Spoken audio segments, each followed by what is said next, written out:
Hello, welcome to another edition of the Pace Report. I'm Brian Pace reporting live here at the Highline Ballroom here in New York City.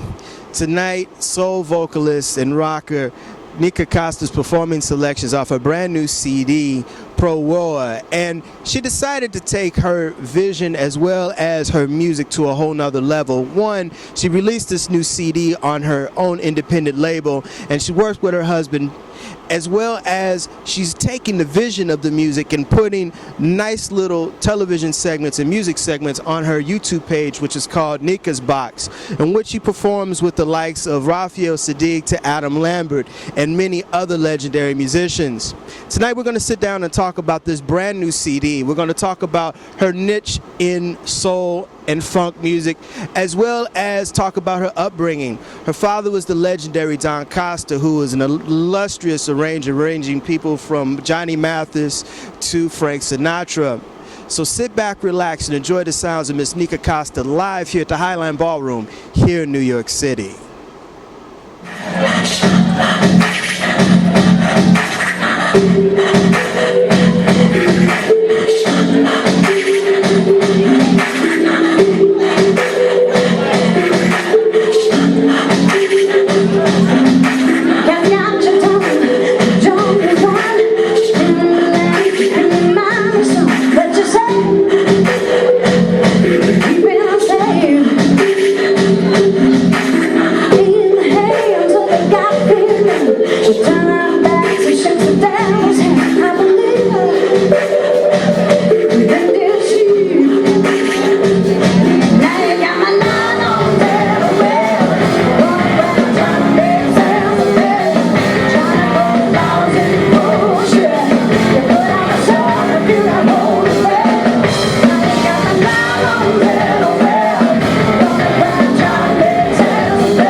Pro Woa, this is your brand new EP, and this is on your own imprint, and this is a little bit different than some of your other projects that you put out. Yeah, slightly. Well, it's an EP, so it's not a full length, so that's different. It's on my own label, Go Funk Yourself Records, and so that's exciting because I got to do whatever I wanted, and explore and create and without the suits. How is it now being indie now, because you have been so hooked up with major labels pushing your product now, and now you pretty much at pushing the envelope just a little bit, aren't you? By being an independent artist, I mean, I think that it was a choice that I had to make. It was kind of time to really take control of my own music and my own career, and there are definitely pros and cons to both, for sure. There's obviously, you have the huge machine and potentially a lot more marketing dollars to kind of get your product out there if you're with a major. So that's something that you'd miss as an independent artist. But creatively, it's a lot more kind of satisfying. And I think you're more attached, more connected to your fans, because it's really you who they're speaking to. It's not like 10 people in between the artist and the fan, So that's cool. Nika, I've followed you for many, many years, and this project is a little more electronic driven versus some of your hardcore funk, rock, soul type of project. Mm-hmm. Yeah, I know. Explain. What happened? You know what? I just wanted to experiment with some different sounds. I always try to like push myself to do different stuff. I like a lot of different kinds of music. I mean, I love soul music. It's really like at the heart of me, but I also listen to a lot of different kinds of music. And so as an artist, you really want to kind of, you want the opportunity to explore hearing yourself back in those formats as well, just to, whether it's just to trip out or just kind of, I don't know, experiment. So that's kind of what this album did. I mean, it's very different to like my last album, Pebble to a Pearl, which was very vintage and very organic. But it's not so different to me than like Everybody Got Their Something, where we were using a lot of MPCs and a lot of samples and stuff like that. So I don't feel like I've strayed too far from where I started.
A tremendous musical background. In fact, your father was the legendary Nikka Costa, but music has been in your blood ever since you were about maybe 2 or 3 years old.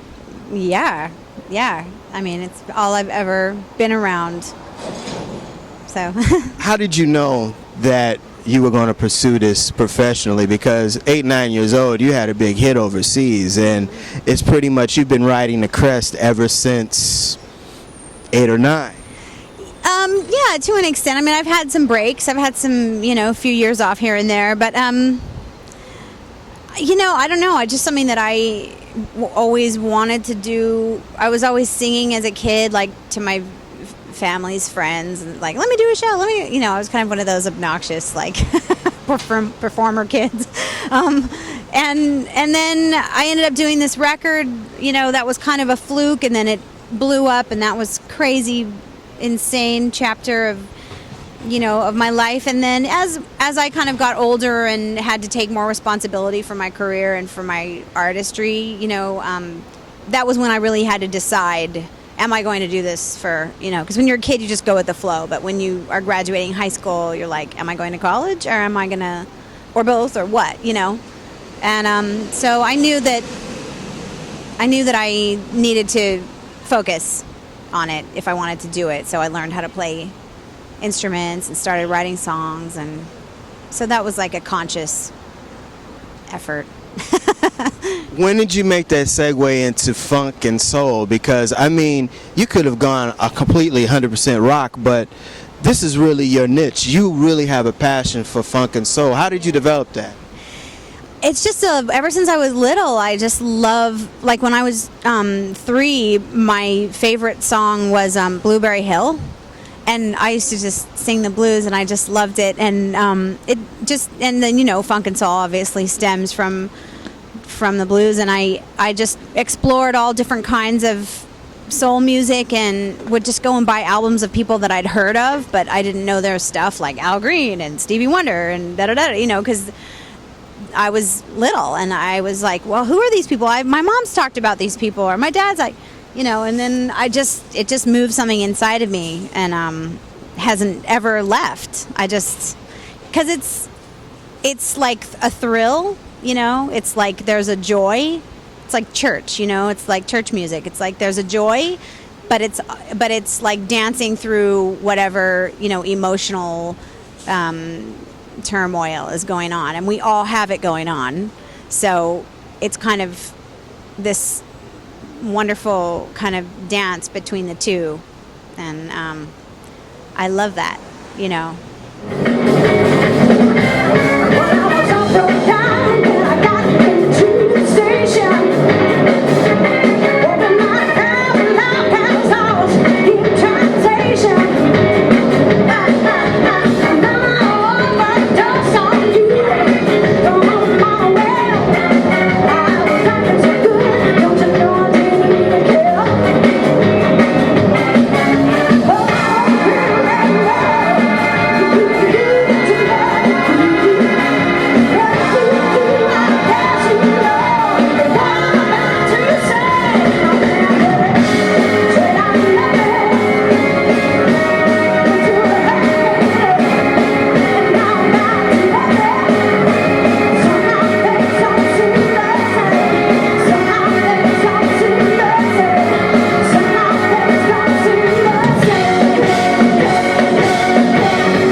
One thing I love about what you're doing now, you have a thing called Nika's Box on YouTube. And I think what you're doing is so against the grain, because one, you look at those videos, they look like they're 100% Hollywood, they're well polished, I mean, and it's very much, well, it's it's the lighting, but it's very intimate, and you are performing with some entertainers. I'm talking like Raphael Saddiq and Adam Lambert. What was the concept behind that? Zero concept. We were just, my manager said, oh, you got to do a YouTube channel. And I was like, well, what am I going to do? And he was like, well, you should just figure it out. Just start and just figure it out. And so literally every episode now it's kind of become its own thing. And we launched a new episode every Tuesday for a year. And so there's like, you know, there's 60 some odd episodes. It's been going for more than a year now, and I got some guests on. Adam Lambert was a good one. We were writing a song, and I was like, hey, you want to come in my box? And he was like, yeah. So we just make up this funny thing to do. A lot of it's skits, a lot of it we do a song. It really, there's no kind of rhyme or reason to it, which I think, you know, keeps it fun for me, so I can be as much of an idiot as I want to be, or I can just sing a really heartfelt song, and that, you know, we're just trying to, you know, get stuff out and have fun with it. I think that when I have guests on, they like to be on it because there's no pressure. It's obviously very intimate and chill, so they're like, okay, let's go, let's do whatever, and it's fun, you know. Like Alan Stone came on, and I put a snippet of when I performed with Prince and Larry Graham, that's on there, and all different kinds of stuff. I did a rap video with Jenna Elfman, you know, about a book, Go the Fuck to Sleep. You know that book? Yes, do you know I that do. book? Yeah. So we did a rap video of that book, and yeah, I mean it's just good times. Why not? You know.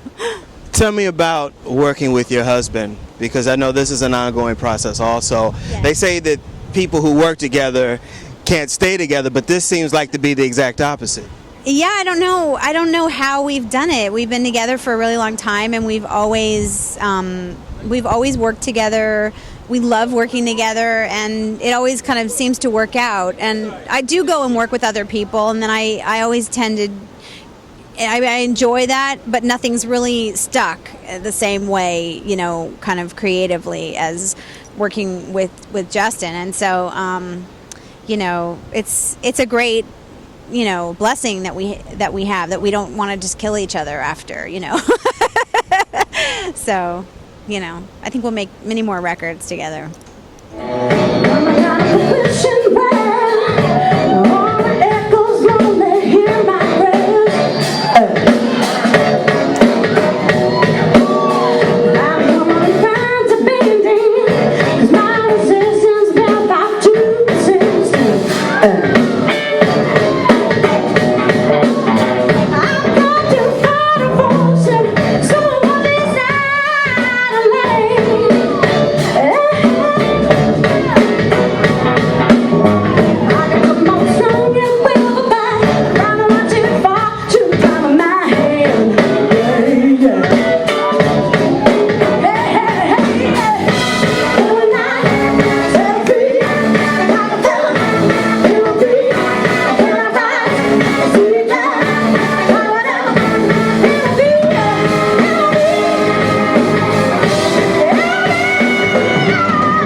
That'll do it again for another edition of the Pace Report. I'm Brian Pace reporting live here at the Highline Ballroom here in New York City.